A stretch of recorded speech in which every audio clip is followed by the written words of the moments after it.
I was aware that we were going into a battle area, but I never realized the enormity of it. And it didn't frighten me at all to think that I was going to be involved in something as big as it was. I enlisted in the United States Navy in 1942 and went into active service in 1943 and went through the African European Theater of Operations. Spent 17 months in Europe. Went through the invasion of Normandy.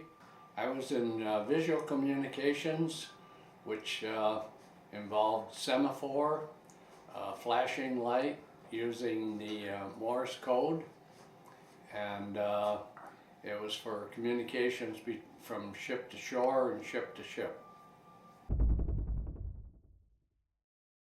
Just anxiety, more or less, because I was so involved with my job that I couldn't think of anything that was going to be frightening at all to me. There was so much commotion going on that that's what kept my mind occupied more than anything else. So much going on, you didn't have an opportunity to worry about anything. That night, the only worry we had was everybody was called to their battle stations because of an air attack, and all the ships in the harbor were shooting their artillery up into the air, and I don't know what the end results were after all of that that went on, but it was frightening. Seeing so many bullets flying through the air from all the different artillery that was going on.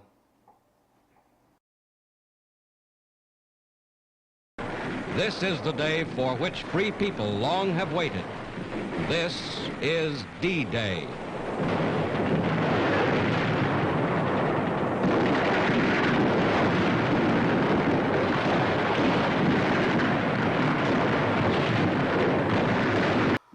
Trips we made to the beach areas were 27 trips, and we covered Utah Beach, Omaha Beach, Juneau, and Gold, and we never touched Sword.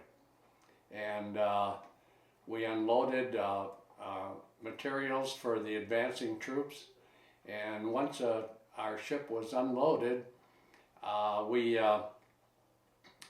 had jeeps coming down by the Army people with casualties, and they put the casualties on our ship because we had doctors on board that would give them preliminary care until we got to England, at which time they took the wounded men off and put them in the hospitals in England. Our efforts were designated in helping the British with their part of the war, and we were designated to be different by the triangle shape that was on the bow of the ship, and in that triangle was a ship number for identification. And one of the things that brought a little laugh to myself was that instead of seeing big military vehicles coming off, the English had their bicycles. So that was one of the funny things. Here you're in a battle zone and all these men coming out with their bicycles. After the war ended, I was involved in a trip going all the way to the Hawaiian Islands, and when we arrived there, we were anticipating the invasion of Japan, which didn't materialize.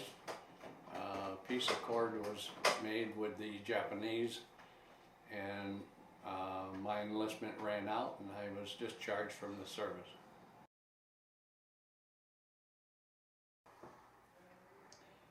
We went to the Gold Beach, and there I encountered a burly short man.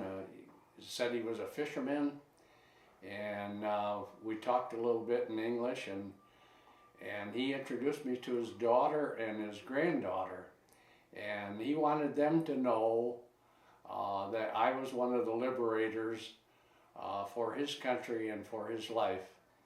And he gave me a great big hug, a real bear hug, and kissed me on the cheek and thanked me by speaking in French, merci, merci, merci. And I thanked him too for bringing his family there and having the privilege of meeting an American liberator.